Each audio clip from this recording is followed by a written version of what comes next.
Oke, Assalamualaikum warahmatullahi wabarakatuh. Selamat datang di pembelajaran SAP PP Modul dengan saya Ahmad Yusuf Arif ya.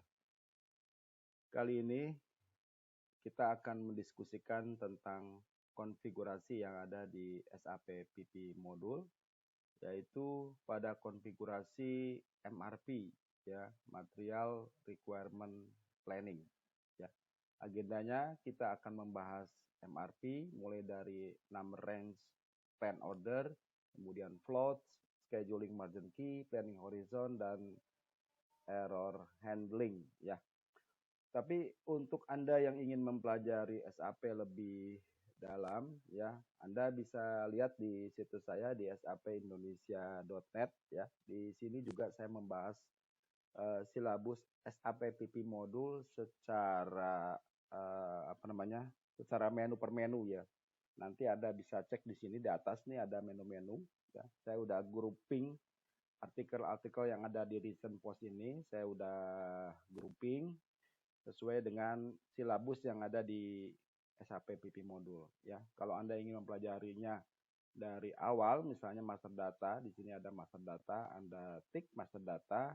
Nah, kemudian di sini saya memberikan arahan mulai dari baiknya Anda mempelajari dari bawah ya, dari bawah karena di atas sudah artikel yang terbaru.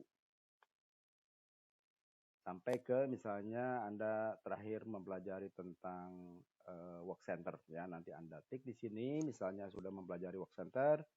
Nah, seperti ini tampilannya. Berikut juga saya memberikan video tutorialnya dengan durasi 10 menit ya. Saya kira cukup untuk overview tentang masing-masing dari sub menu itu ya. Akan tetapi kalau Anda yang ingin lebih serius, lebih intens mempelajari SAP PP modul dengan saya, tentunya Anda saya ajak ke member area. Ya, nanti Anda chat saya atau email saya.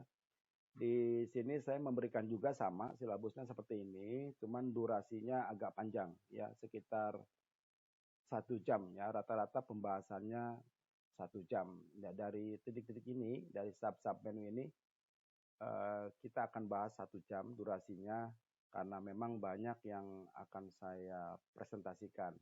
Kalau kita lihat di sini contoh file PPT yang saya punya, misalnya tentang scheduling ya.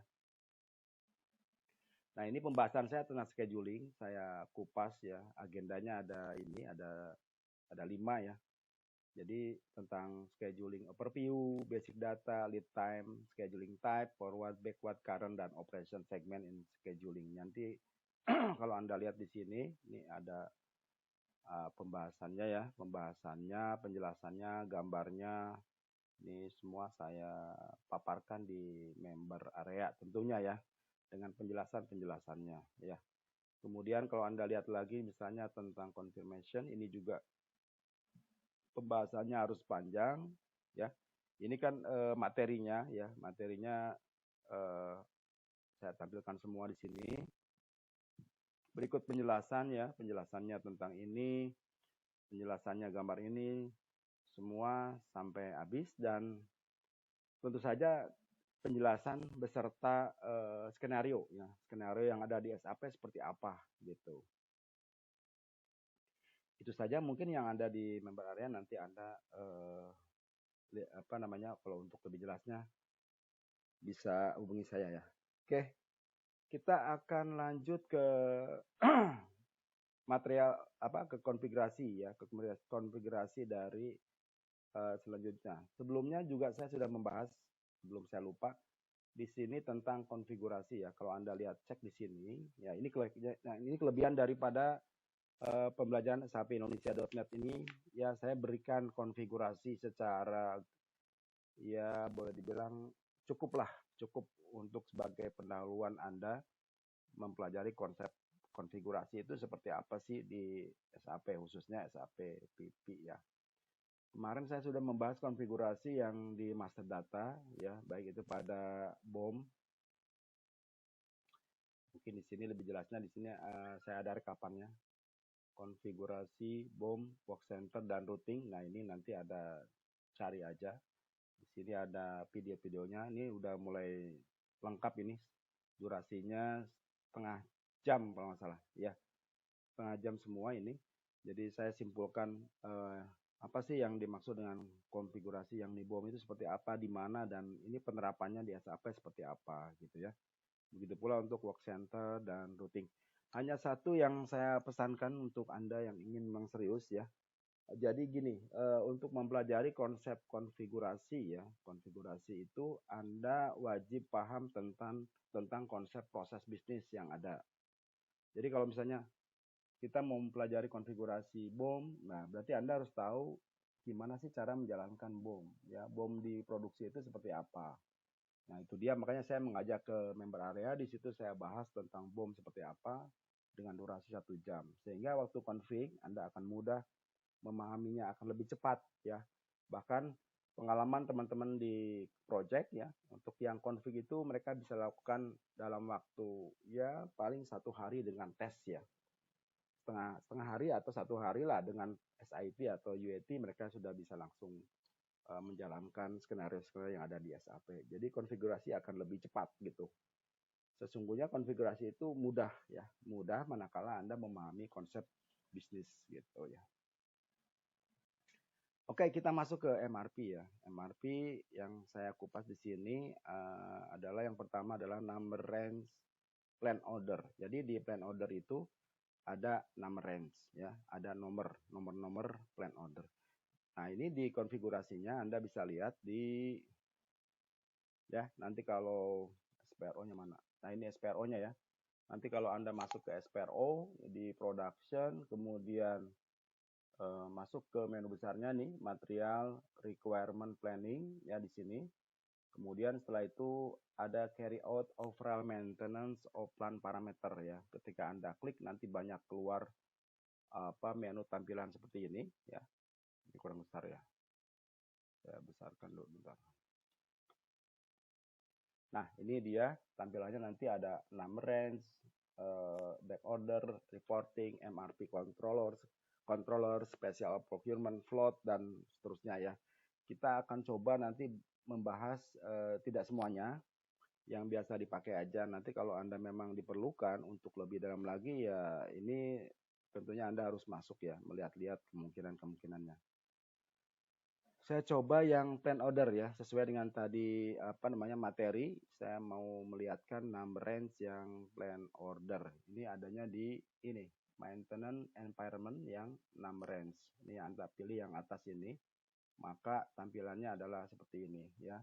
Di sini ada number range dari plan order ya, kemudian reservation, PR, MRP list ya, dan simulasi deprec ya. Nah, kita akan lihat yang plan order ya. Plan order itu penomorannya seperti apa. Perlu Anda ketahui juga ini, sebentar, sebelum masuk ke, oh ya udah, ya ini ya. Nah, yang dimaksud dengan penomoran di plan order adalah Anda fokus dulu di sini, yang saya besarkan di sini bentar. Nah, ini ya. Nah, ini yang saya warnain di highlight kuning, ini kalau Anda buka di MD04 di kartu stok dari material,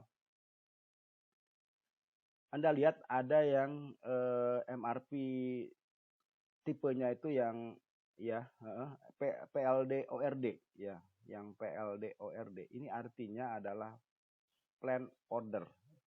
Ini nomornya adalah 00004669. Jadi ini adalah nomor dari plan order ya. Oke, itu yang Anda harus pahami, di mana adanya ya di situ pada saat plan order. Plan order itu di-generate pada saat proses MRP ya.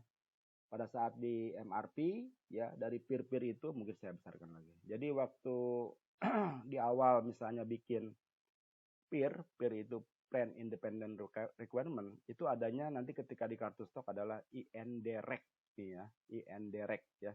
Jadi Anda mesti tahu ini artinya adalah independent requirement, dengan kodenya di sini kebetulan LSF. Kemarin kita udah bahas ya di demand management apa itu LSF gitu kan, beserta kelas-kelasnya. Oke, setelah nanti di run MRP, maka IND ini akan dikonsum di PLD ORD.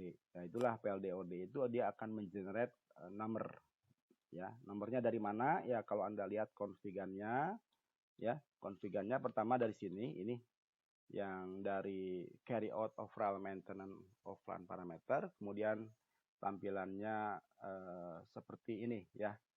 Define, nanti juga Anda bisa masuk ke sini juga sama. Dari yang saya ini itu bisa, atau dari menu ini juga yang SPRO juga sama. Karena kita mau cari urutan nomor plan order, nanti Anda masuk ke MRP, kemudian define number range for planning run. Nah, ini juga yang plan order di sini ada interval number range ya. Kemudian kita lihat di sini dia ada nomor urut 01, 2 dan 3, di mana ini kalau secara otomatis maka dia akan mengambil yang atas ini nomor 1, dengan ini nomornya sudah sampai di 4722. Kenapa beda dengan saya? Ini saya berbeda ya waktu antara menjalankan ini plan order ini dengan nomor ini, sehingga nggak ketemu gitu ya. Tapi intinya adalah dari sinilah, dari NR status ini yang nomor ini yang di generate yang akan diambil di kartu stok di plan order gitu ya. Oke, itu yang pertama tentang plan order.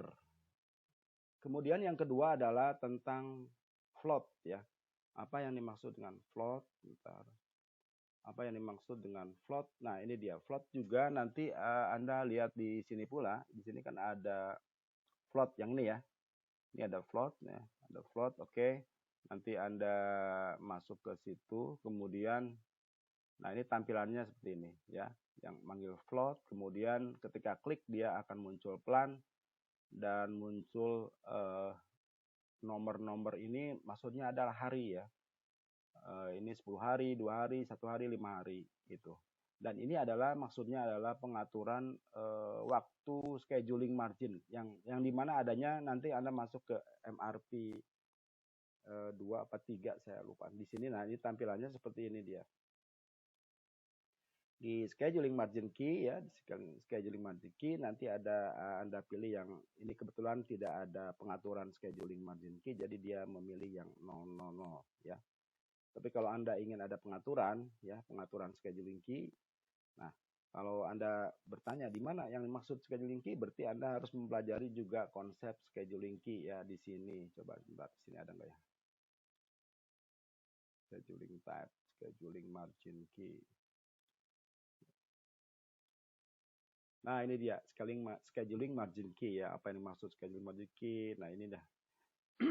Anda harus masuk ke member area. Di sini saya bahas semua. Oke. Sekarang kita lanjut ke, jadi saya sebagai pendahuluan bahwa scheduling margin key itu adalah pengaturan di mana order kapan akan dibuat ya. Kapan order akan dirilis, kapan order akan dikonfirmasi, dan planning order itu tanggal berapa, jam berapa. Nah, itu scheduling margin key, di mana pengaturan schedulingnya ada yang forward ke depan, ada yang backward, yang ke belakang, ada yang current date. Gitu aja sih prinsipnya. Oke, secara lebih dalamnya lagi Anda bisa masuk ke member area. Oke. Berikutnya, yang ketiga adalah planning horizon. Apa yang dimaksud dengan planning horizon? Planning horizon itu adalah dimana kalau kita lihat di peer lagi ya, karena kita kan ngomongin MRP ya. MRP sama demand management ini saling keterkaitan sehingga Anda juga harus dibulak-balik juga paham gitu ya. Di planning horizon itu, kalau nanti Anda masuk ke ini, di error handling, di planning horizon, beda, ini ada dua ya. Di planning horizon, ketika sama menunya seperti yang di sini, jadi MRP itu betul-betul di sini semua ada ya. Menunya sama semua di situ. Kemudian di planning horizon, misalnya plan ini Anda masukkan 100. Ini artinya adalah 100 hari, 100 days. Artinya nanti ketika Anda melakukan misalnya di sini bikin planningnya katakanlah berapa tuh? Ini kan berapa bulan nih? Bulan 2, 3, 4, 5, 6, 7 ya kan, satu bulannya itu kan 30 hari hitungannya ya. Nah, kalau 100 hari berarti kurang lebih 3 bulan ya. 3 bulan ya. Ketika Anda menjalankan run MRP pada peer tadi, maka ini sebenarnya tidak akan tergenerate yang bawah-bawah ini. Kenapa? Karena sudah diplot bahwa ini adalah untuk 100 hari gitu. Jadi planning horizon itu seperti itu fungsinya ya. Ya, mudah-mudahan paham ya. Lalu yang berikutnya adalah error handling ya. Ini error handling juga yang dimaksud di sini 99 maksimum proposal. Jadi ini juga menunjukkan hari. Jadi kalau batasnya, kalau misalnya batas proposalnya melebihi dari, ini proposal ya, yang LSF ini yang saya warnain ini adalah proposal. Jadi kalau dia batasnya sudah maksimal, maka tidak akan muncul, bahkan dianggap error gitu loh. Dia masuk ke perangkap error handling, tidak akan menerbitkan proposal gitu ya maksudnya. Nah itu yang error handling. Beda ya dengan planning horizon, tahu kan ya, kalau planning horizon dia membatasi muncul, cuman dibatasin 100 hari, sementara kalau ini kalau udah mencapai maksimal sama sekali dia tidak akan muncul proposal. Kemudian itu ya berarti pembahasan MRP sudah selesai ya, nanti kita masuk ke SAP kalender. Oke, saya kira itu pembahasan tentang MRP, config-nya ada di sini semua. Ya, nanti Anda bisa lihat-lihat juga sih semuanya. Oke, saya kira cukup ya. Terima kasih atas perhatiannya.